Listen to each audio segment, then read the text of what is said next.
Hello, ladies and gentlemen, and welcome to the second tier. I'm Ryan Dilks. I'm joined by Justin Peach, and today we're talking about Gaffr. What's Gaffr, I hear you ask? For an in-depth breakdown of what it is, here's my friend Justin Peach. Gaffr is all your fantasy football needs, but for the championship. It's a wonderful, wonderful platform. It really bloody is. We had a lot of fun playing it last year. Well, I did until I lost my head halfway through and stopped playing it, which does tend to happen with fantasy football quite often, to be quite honest. But with Gaffr this year, we're going hard. Me and Justin are going to crack on all the way through to, well, in this episode, we're going to go through the teams that we've picked already. Of course, the season is just a week away at this point, a week and a day away. So now is the time to get your Gaffr team in, ladies and gentlemen. We've created a league on the Gaffr website. If you want to join our league, it's Second Tier Pod, all one word. That's Second Tier Pod. So if you want to join our league, compete against us, your local neighborhood championship experts, and we'll see who knows more about the championship, you or us. But yeah, in this episode, we are going to go through our teams that we've picked ahead of the new season. Might change just before the season actually starts. Actually, I'd say there's a good chance it will change, but we'll go through our thought processes before the season actually starts. So we'll start off in goal, Justin. So there on the left and right, you can see who we have picked. So I've gone for Chris Maxwell from Blackpool and Mark Travers from Bournemouth. Justin has gone for Aaron Ramsdale from Sheffield United. And is that Simon Moore at Coventry? Yeah, it is. Yeah.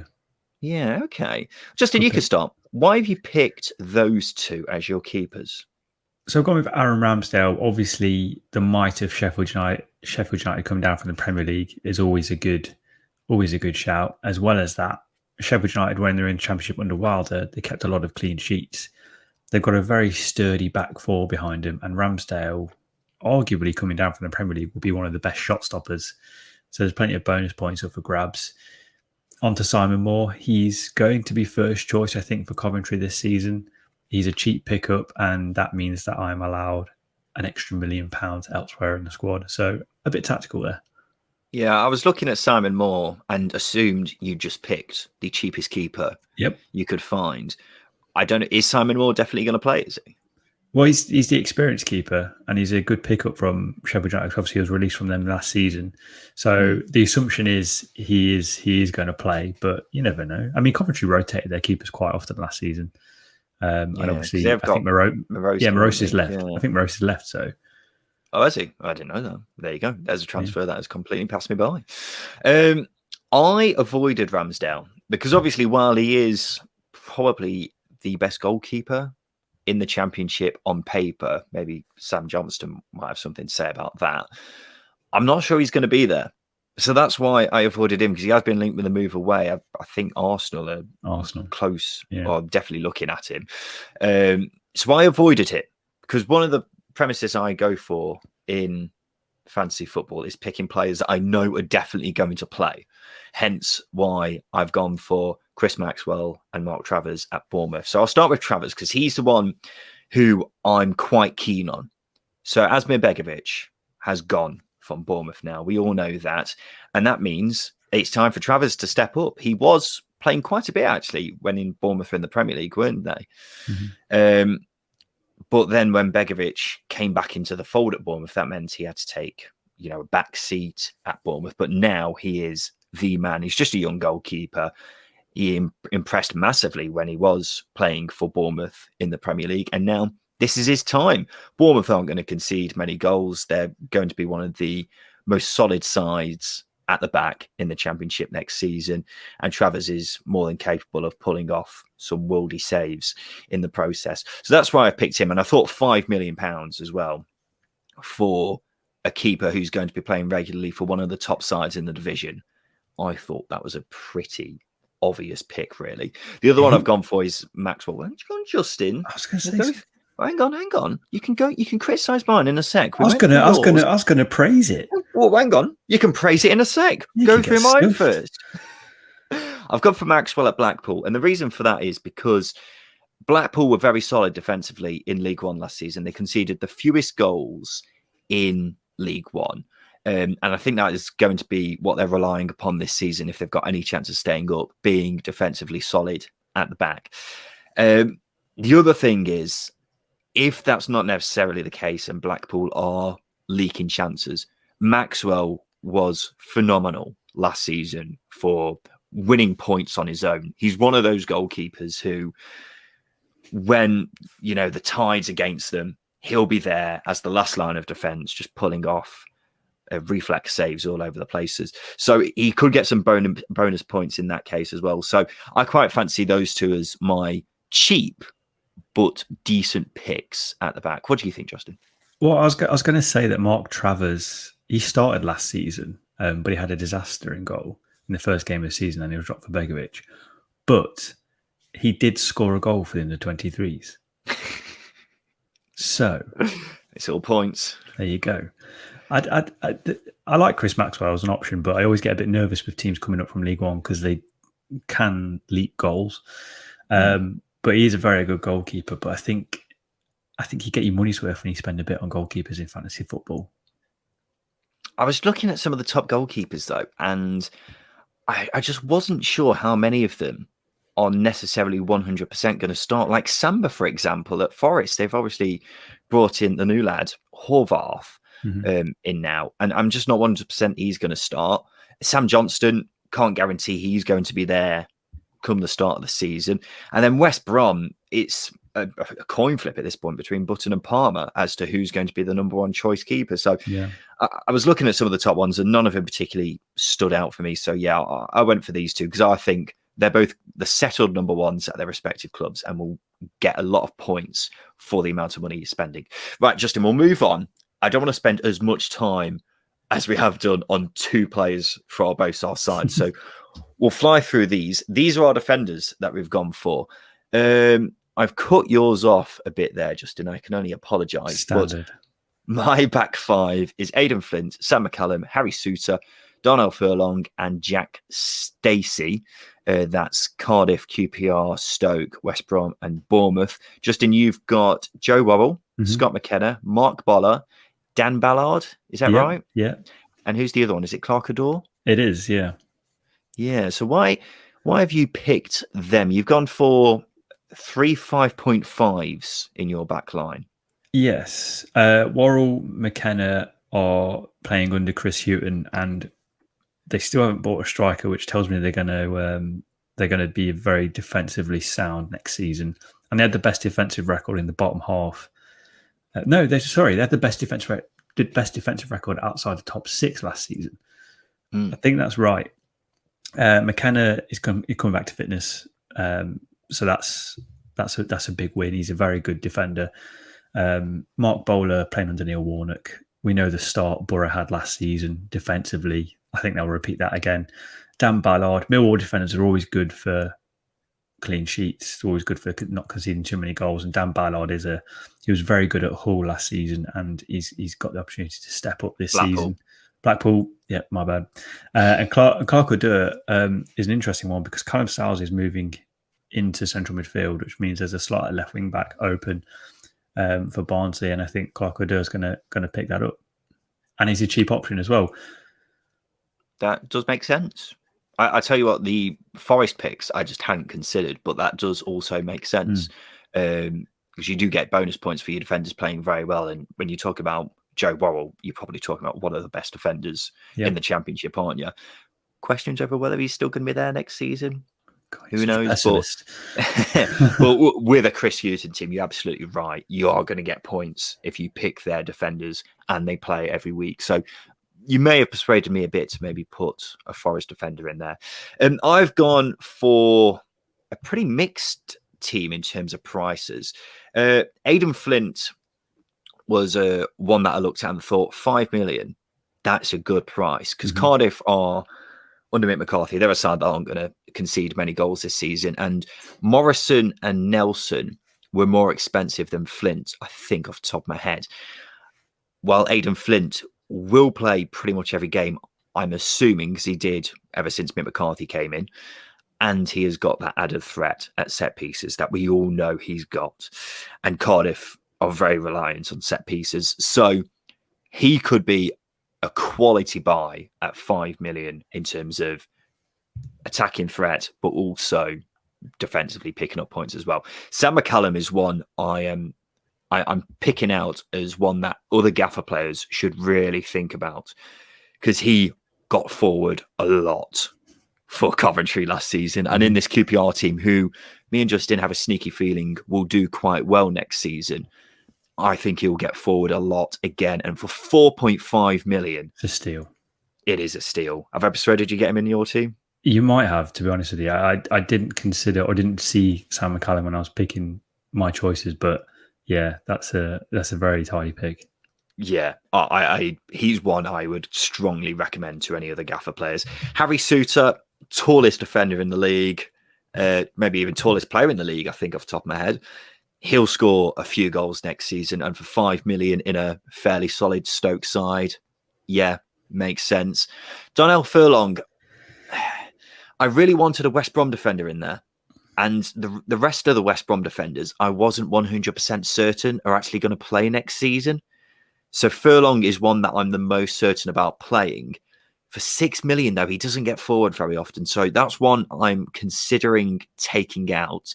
And then Jack Stacey, he's going to play every week now for Bournemouth now that Adam Smith is out of the picture. And he gets forward a lot as well.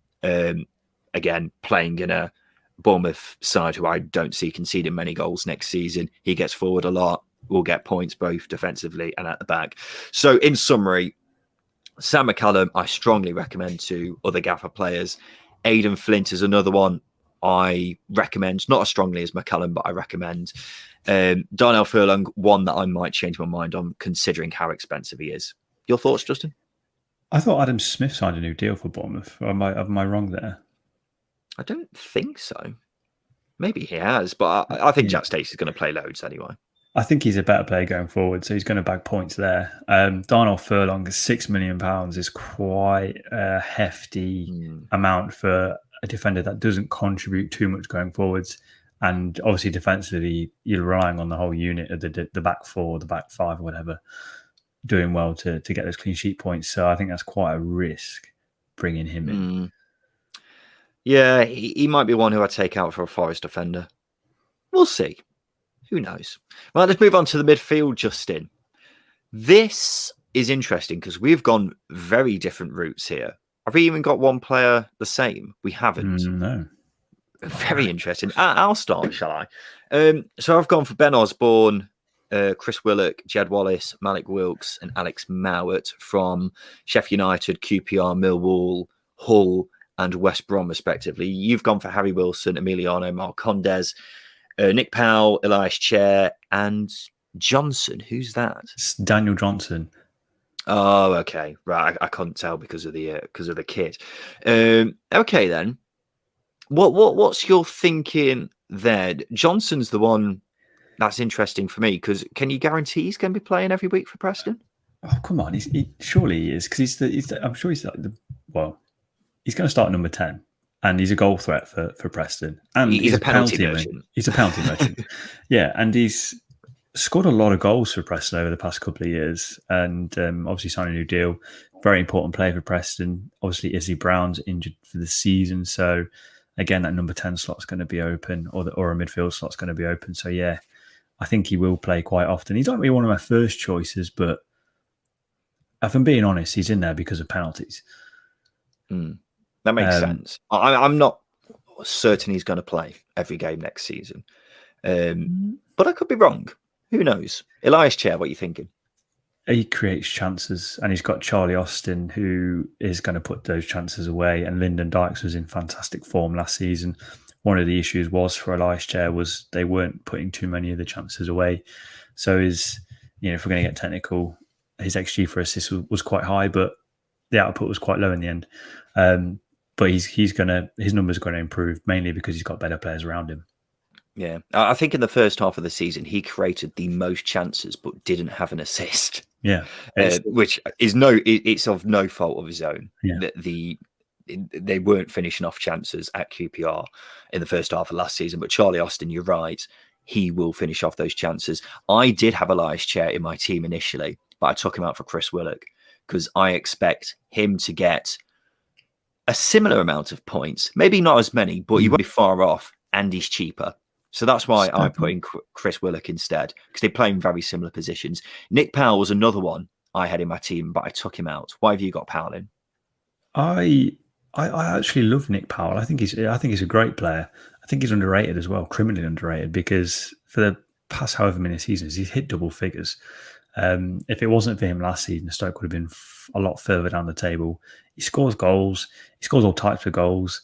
He scores headers. He scores tap-ins. He scores very good finishes from outside the box, inside the box. He's an all-round player. So he's going to get goals next season, and hopefully Tyrese Campbell gets back to full fitness quite quickly. So he's got a player who he can provide assists for as well. So I think he's a good all-round number 10 to have in there. Same with Marcondes, really. He's another player who I think is going to excel in Scott Parker's Bournemouth team this season. Powell, I agree, was one of the best midfielders in the Championship last season and will be key again for Stoke this season. Marcondes, is he going to play every week? He's going to play every week. What, instead of Billing? I think so. I don't fancy Billing as a number 10. I know he popped up with quite a few goals last season, but I don't think he offers the creative output needed for a number 10 that Scott Parker will want. Because if you remember, during Fulham's sort of last 5 or 6 games, he put Josh Onoma in that number 10 position, and they really started to go up another level. And I think Marcondes is going to fill that same slot for Bournemouth. Hopefully it's a 4-2-3-1 in that case, because a 4-3-3, I think his ability to do things in the final third drops a little bit. I wouldn't be as confident about Marcondes starting. I wouldn't be £8 million worth as confident about him starting. And then Harry Wilson speaks for itself, really, doesn't it? Just going to hit balls into Mitrovic, and Mitrovic is going to hopefully put them away. And Harry Wilson's going to get 1 million assists and 10 goals from outside the box. Yeah. If he has a derby season, then you're laughing, aren't you? Oh, yeah. If he has a season similar to how he did at Cardiff last season, still a good season, but would it be worth £9.5 million worth? Such a skeptic. I think he's well worth the investment. I'm just saying, that's the reason I haven't got him in my team. I've got Ben Osborne in my team, which is possibly a bit of a weird pick. But the reason I've got him in is because I wanted some Sheffield United coverage in my team. And Osborne, when I was going through the team, Ben Osborne was the only one, or the most likely, to be playing every week for Sheffield United. So I wanted to get him in. And also, towards the end of last season for Sheffield United, he was playing as part of a front three. So I thought for £6.5 million, that could be a decent buy. My concern would be that he has often played as a left wing back for Sheffield United. So it wouldn't be a surprise to me if he did go back into that role or as a centre midfielder. So we'll wait and see on that one. It's one I've got in because I just think the price is good value. Chris Willock, we've spoken about before. Go on, what were you going to say? I think Ben Osborne will get more yellow cards than he gets goals next season. And I'm not going to rule that out either. Chris Willock, just spoken about it before. I think will score as many points as Elias Chair and is £1.5 million less. Jed Wallace, I wanted a premium midfielder in my team, and I was looking at the other options. I'll go through them. Matthias Pereira, Onat Danjuma. Can't guarantee they're going to be there in the new season. Junior Stanislas, I can't understand why he's £9.5 million. Harry Wilson, I preferred Wallace over him, if I'm honest. Diangana, Robinson, I looked at them and again, wasn't completely sold. I'm not sure if they're going to play at the start of the season, but again, I could be wrong on that front as well. So I looked at Jed Wallace and thought out of all the premium midfielders, he was the one who really stood out for me. Malik Wilks, 6.5. That's a good pick. He was absolutely unreal at Hull next season, and I think he will make the step up.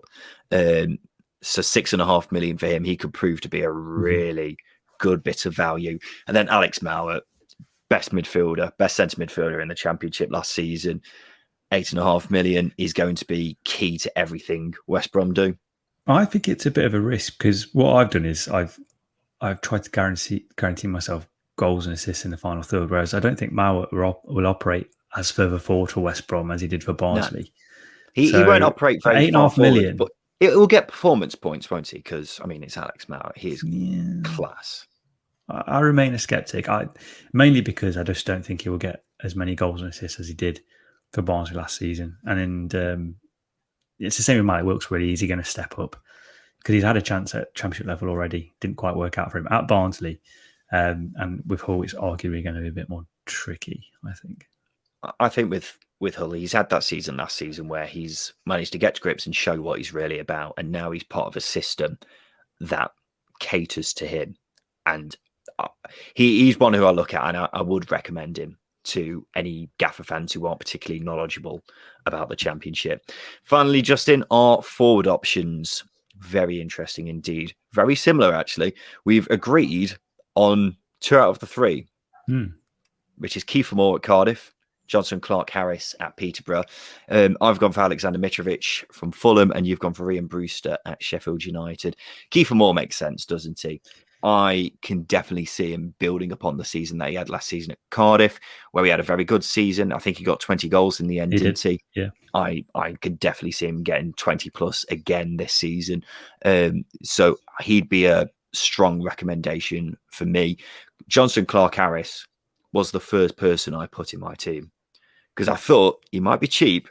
And considering he got 31 goals at Peterborough last season, a Peterborough side who will score goals next season, they will also concede goals, but they will score goals next season.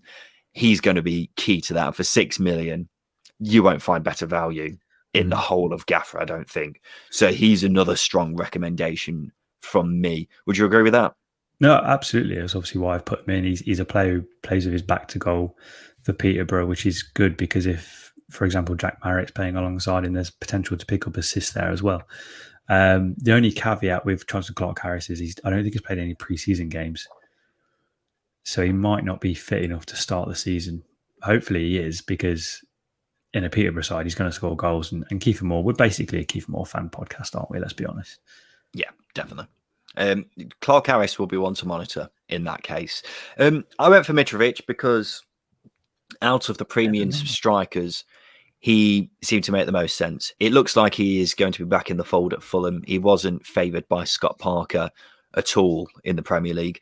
But at Championship level, there aren't many strikers who have got a better record than Alexander Mitrovic. It's quite scary. Just phenomenal. It's scary to look at. And I'm expecting him to be given that number 9 shirt and start pretty much every game for Fulham again next season.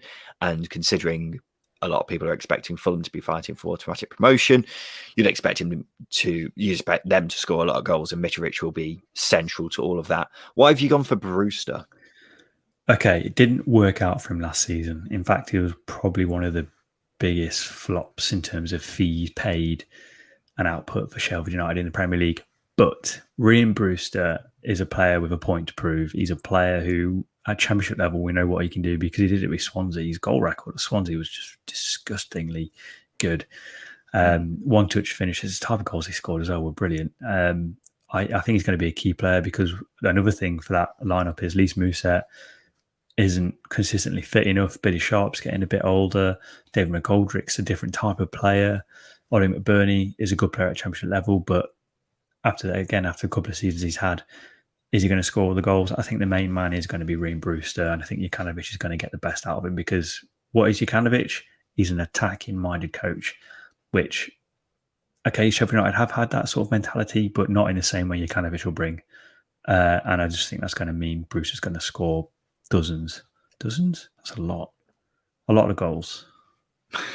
I left out any Sheffield United striker just because, as you just mentioned, there is 5 of them. So you can't be 100% sure that Brewster is going to start. I imagine he probably will and will end up getting the most appearances out of all the Sheffield United strikers, but I just wasn't 100%. So he might be someone I bring in a couple of weeks' time, but for now, start of the season, I was like, no, I'm all right. I thought we'd just quickly go through some of the other striker options, Justin, because striker is the key area, isn't it? If you manage to pick at least 2 good strikers, then you're going to score a lot of points in Gaffr. The 3 £11 million options were Dom Solanke, Alexander Mitrovic, and Adam Armstrong. Solanke, I wouldn't ever go near for 11 million. That's quite. He he will score goals next season, but can you guarantee that he is going to score 20 plus, which is what I'd expect minimum for an £11 million striker? You're quite right. I rave about Dominic Solanke, but it's mainly because the way he plays with his back to goal and his ability to bring in other players. But unfortunately, that's not going to get you points in fantasy football. So you're quite right. £11 million for a player who's not guaranteed to score 20 goals is quite hefty. So yeah, I would try and avoid it as much as possible. Then maybe when he's scored 15 by the end of October, we can eat our words. Yeah, Adam Armstrong will score 20 goals if he's at Blackburn for the whole of next season. But he's another one who's been linked with a move away. So I'd avoid for now. Keith Moore, we've spoken about. Lucas Shaw. You're a big Lucas Shaw fan. You didn't fancy him? I am a massive Lucas Shaw fan, but half of his supply is gone. In fact, his supply is gone. Yaku Mete is injured and Michael Elise has left Reading. So I think he's going to struggle to get chances to put away next season because he is a very ruthless striker. He scores chances. His form in the second half of last season wasn't great either, It did dip.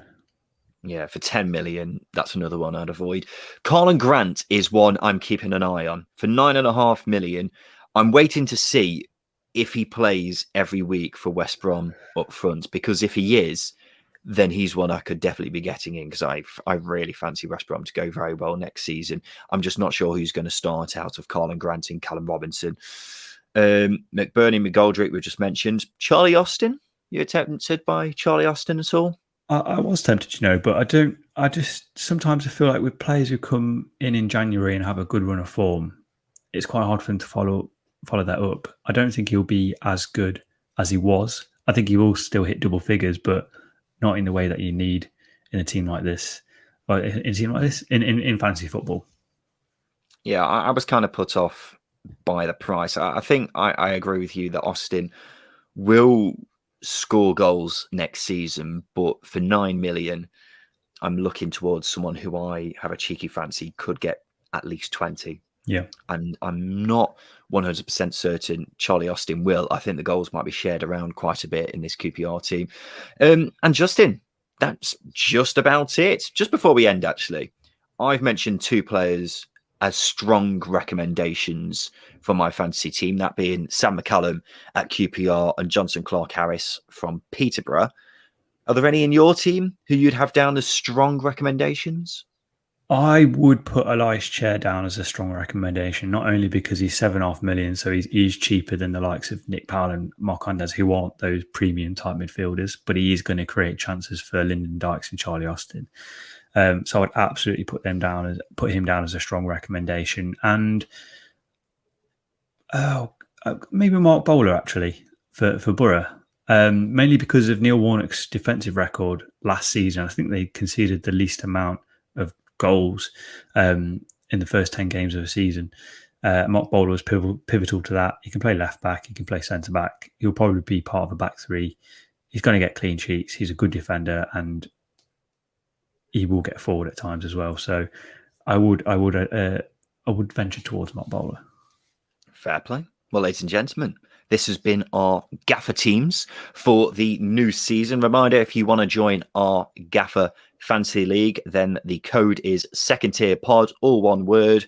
That's secondtierpod. Make sure you join us and you can go against us, the Championship experts, to see how you compare against us. That's going to be fun when we inevitably get beaten by a good amount of people and get bullied on social media afterwards. But nonetheless, we'll take it. We look forward to you joining our fantasy league. And if you have any more questions about Gaffr, make sure you send them over to us at Second Tier Pod on Twitter.